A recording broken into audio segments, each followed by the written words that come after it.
China's innovative and unconventional approach to a decade-long problem is exactly why I love functioning, efficient governments. Trust me, when I saw the progress they've made so far on this project, I was astonished. Actual crops and greenery are present in this once barren desert now. For decades, the Gobi Desert was notorious for being a serious source of trouble in northern China. Winds from this place would blow sand into the town's farmlands and main city areas, often wreaking nationwide havoc whenever the monsoon winds kicked in.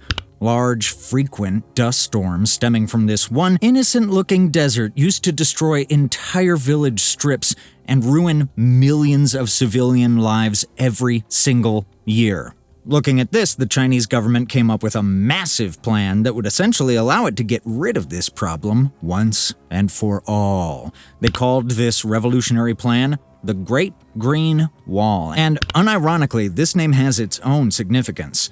Seeing the slow destruction and degradation of northern China due to these sandstorms from the Gobi Desert, the Chinese government worked up an unconventional but genius plan to save their beloved land. This plan involved planting large trees and shrubs in the heart of the desert to keep the sand contained. But as easy as it sounds, this was perhaps the most difficult project they were ever going to undertake.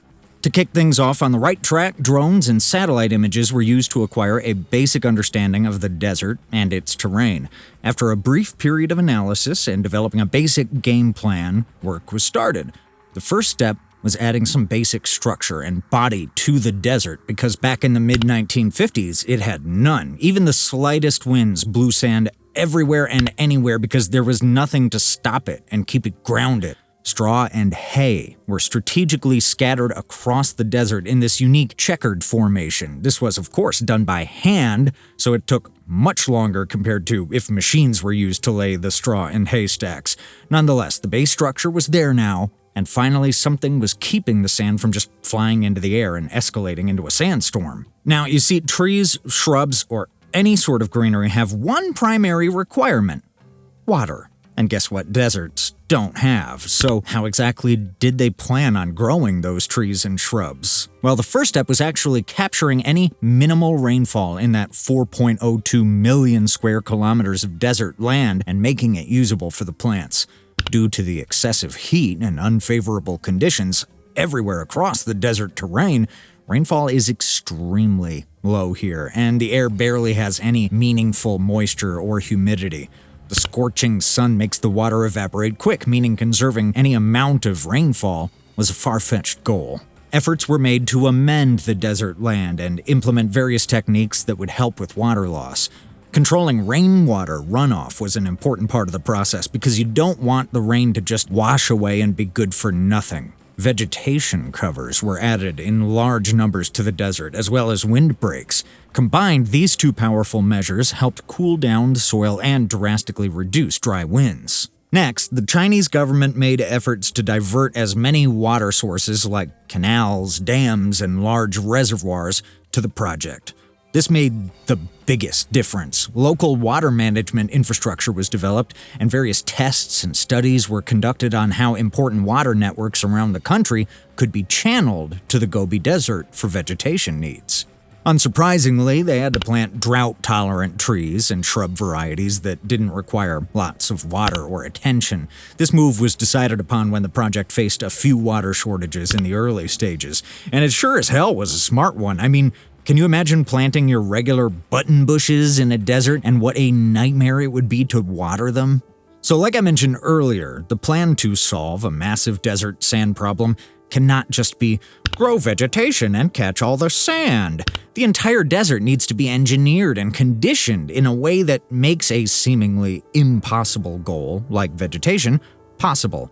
Large-scale amendments were made to the sand dunes in hopes of stabilizing them and containing sand that would just fly away at the slightest gust of wind. The large stacks of hay and straw were placed in the desert for exactly this reason. Also, if you zoom out and look at this base structure from above, the checkered pattern really makes the desert look like it's inhabited by aliens. If you have even the slightest gardening experience, you'll know that it's impossible to grow anything when the soil quality is poor. Loose, Weak sand, combined with poor soil fertility, is not the recipe for vegetation. This might make you wonder, how on earth would one tackle such a problem? The answer is simple, but not easy. Massive amounts of organic matter, yes, the one you use in your compost, were added to the desert land, and the soil was amended by employing different enrichment techniques. Since they obviously cannot plant your sensitive rose and tulip varieties in a place like the Gobi Desert, hardy plants and shrubs were given priority and carefully selected to transform the infertile land. The whole process did take a lot longer than if they were just to wing it, but this was a necessary step in ensuring centuries-long afforestation and sustenance. All this, along with the help of strategically installed windbreaks and special evaporation shelters, kept the soil cool and moist enough for vegetation to thrive. A pretty noteworthy plan of action here was mixed planting in different parts of the desert, depending on the prevailing conditions there. Hardier, more resilient plants were strategically planted in zones that were especially dry and barren. Zones that received some tiny amount of rainfall or had better access to reservoir irrigation were given mixed grasses and hardy shrubs that would, over time, prep the land for tree planting and denser forestation. Now you might be thinking, this all sounds good on paper, but did these efforts even pay off? Well, this question has been answered many times. A recent study involving the Gobi Desert suggested that the terrain holds water much more productively now, with an incredible improvement of about 70% in the last 2 decades. While a 3 to 4% improvement per year sounds quite slow and boring, when allowed to run for decades, it completely changed the landscape of the desert and China itself. The initially placed hay and straw stack formations on the surface of the desert eventually decompose and turn into this rich, nutrient-dense fertilizer that enriches the barren land and makes it more favorable for vegetation growth. For the ground vegetation, Saksal and Kargana shrub varieties were finalized because, unlike your typical garden shrub, these aren't as sensitive or needy. Willow, poplar, almond, and walnut trees were also chosen for the same reason. They have extremely low requirements, especially when it comes to water. To plant these, large, deep holes were dug across the face of the desert, and seedlings were transplanted carefully, ensuring no roots were damaged in the process. They were also watered conservatively from the start to acclimate them to the dry conditions. While the project sounds all rainbows and unicorns on paper, in reality, because of its massive size and infrastructure requirements, tons of major hurdles have been encountered that have dragged the timeline and execution of the afforestation program. And trust me, this is to be expected during the engineering of a project this scale. Not everything can go smoothly when there are so many different factors and moving parts to optimize. Many things have changed as the project unfolded, but what matters is the effort made to work around problems and never letting things stall for too long. The water shortage was a big one. Many parts of the desert that were responsible for hurling sandstorms into large cities and residential areas around northern China were completely dry, with almost no precipitation seen in them for years on end. Due to the dryness and hot nature of the land, groundwater remained shallow and would often evaporate faster than it could be preserved. To add to that, they planted certain tree species that needed heavy, more frequent watering in the initial stages of their growth, which, to no surprise, led to a problematic water shortage. While most trees are like this, the sheer lack of water at the time meant that the Chinese had to go out of their way to conduct studies and research to come up with the right tree species that won't need heavy watering at any stage of their growth. The climate conditions of the Gobi Desert were extremely difficult to deal with. Many workarounds failed because of infertile soil, loose sand, and overall dryness in the region. Imagine the groundwater depleting at a considerably faster rate than it can be restored, and the doom that comes with a situation like this. Any vegetation that had grown became 10 times more difficult to sustain due to a lack of necessary resources. Another problem was the massive amount of time and physical effort it took to plant each tree into the ground. digging deep holes in the ground, moving the heavy seedlings to the planting location, and burying them carefully, making sure not to damage any roots. During the process, obviously took a lot of time. Slowly but surely, this problem was resolved as mechanical augers and large-scale planting machinery were employed to handle the bulk of the planting work. Believe it or not, at one point China had even successfully done some meaningful afforestation work and was making progress with trees faster than ever. Soon enough, however, due to planting the same kind of trees everywhere and environmental challenges that were difficult to overcome at the time, those trees collapsed faster than they had grown and wiped out any hope China had of turning the desert around. The desertification problem was a real one because the winds blew sand away from the desert and into nearby zones and regions. It expanded the desert, and the sand silently began taking over farmland and villages every year. This was not a problem that could be solved with money or societal change. It required a complete infrastructure transformation and time. Lots of time. In the early 1950s, a simple stroll through some of the most populated cities in China, like Beijing, Mongolia, or Shanxi, could lead you to finding yourself lost in thick clouds of dust and finding it very hard to breathe or even see things properly. You might find your way home if you're lucky, but the unlucky ones never did. If large sandstorms tore through the city areas in China, it wasn't uncommon for homes and private property to be completely obliterated and covered in heaps of sand. Farmers who grew crops near the outskirts of China would lose their precious farmland, animals, and crops whenever one of these sandstorms hit. Because sand is an irritant, it would damage the lungs when breathed in and cause a massive spike in respiratory malfunctions in many regions of China. The poor and lower middle class people who couldn't afford proper health care and treatment suffered and eventually died at the hands of these respiratory illnesses. So not only did the sandstorms bring sand and dust, but they also brought destruction and despair for the people of China. A massive challenge like this meant reforms had to be made in time, or else the cost of inaction could be China's own future and survival. In 1978, the Chinese government had had enough of its past failures and desertification control strategies that went down the drain. Seeing all that unfolded and learning from what they had done wrong initially, they came up with a robust, reworked plan that could help counter the Gobi Desert problem once and for all. This was the new modernized version of the Great Green Wall program that involved interconnecting a vast network of greenbelts in the desert and afforestation on a large scale. To no surprise, this wasn't going to be a small government project. It's regarded as the largest land project in history. Till now, roughly 30 million hectares of trees have been planted and preserved across the 3 North Chinese regions, and 33 million square kilometers of land is being treated for desertification. Believe it or not, forest coverage in the Gobi Desert region rose to nearly 14% compared to just 5% 2 decades ago, and grass and forest area are up about 40%. These numbers and percentages suggest that while there is a drastic improvement in the overall desertification problem over the lifespan of this project, change is gradual, and China will reap the true rewards of its effort a few more decades from now. Initially, China kicked off the project with only manual labor, and most of the work in the early years was done by people and even animals like donkeys. Then came in modernization techniques and machinery. The difference in the speed and consistency of the project was night and day between these two eras. Manual tools were incredibly slow and allowed for planting in only 0.6 to 0.8 hectares of land per day, whereas specialized planting machinery covered 4 to 5 times the space in the same amount of time.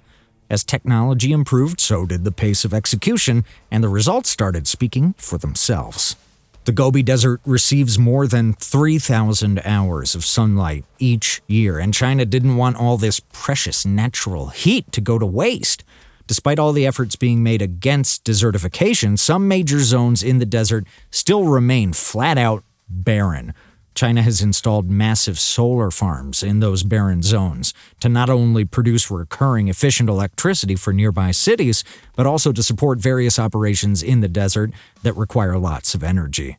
The solar panels mainly power water pumps that pull water from deep underground wells or nearby reservoirs, and these pumps aid with irrigation across the desert area in places where vegetation is growing. It's a cheap, reliable, and extremely efficient irrigation system that just shows how genius and well-crafted the Great Green Wall project really is.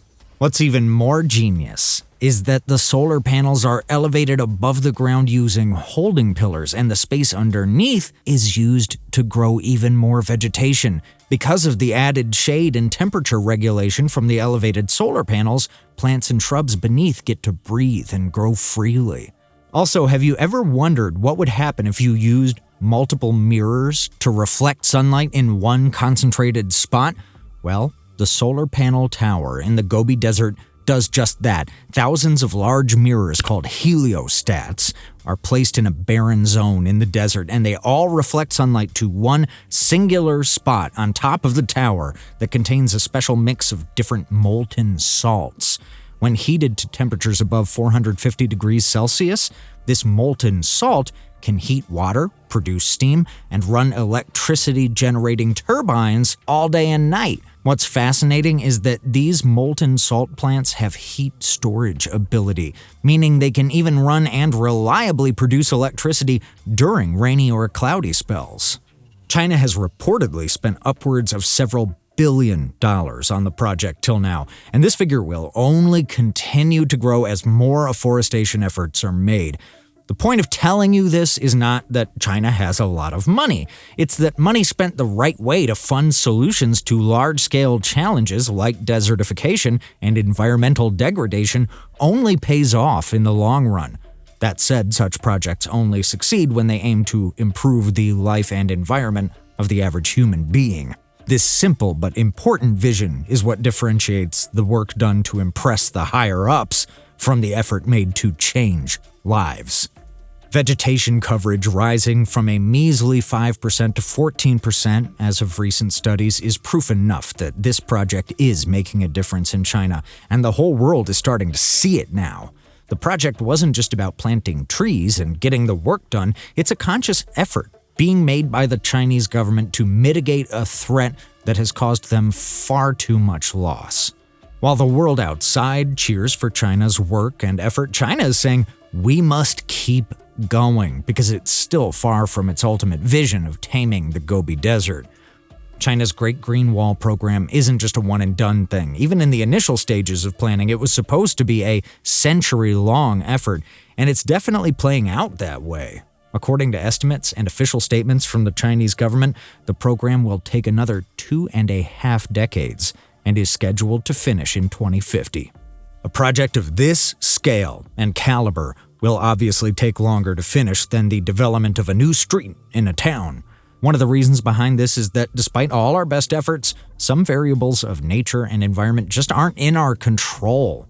We can find ways to work around them or even try to gain an upper hand, but in some cases, that just isn't feasible. Work that is done for the sake of humanity and protecting locals, farmlands, animals, and property is always incredibly complex, time-consuming, but also astonishing to witness. The large infrastructure and land amendments set in place for the project will pay off decades from now when China will be completely sand-free and the once barren Gobi Desert will be full of vegetation and greenery till the farthest corners. During the timeline of this project, China's national forest coverage has grown to roughly 25%, up from just 7 to 10% in the mid-90s. A larger part of China is green now, with a steady, sustainable afforestation pace. Vegetation productivity has increased substantially over the years, and the grasses in the desert are starting to make a real statement that China is not backing down from its promise of changing the entire landscape of the Gobi Desert for its people.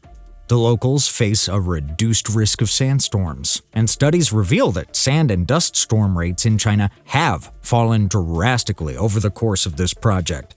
Certain zones and areas that were previously frequent targets face no risk of a full-blown sandstorm anymore.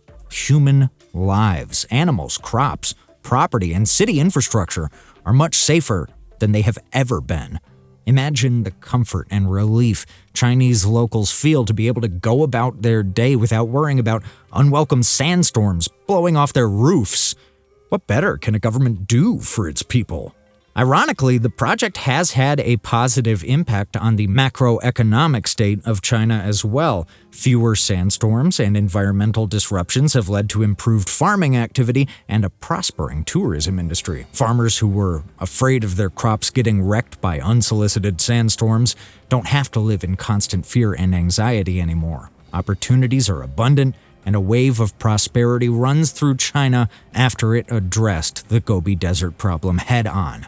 While many questions like, is the new vegetation sustainable, or will this project hit a dead end at some point, remain, one thing is for sure: an innovative plan coupled with resources and excellent execution can allow humanity to shape the environment in astonishing ways.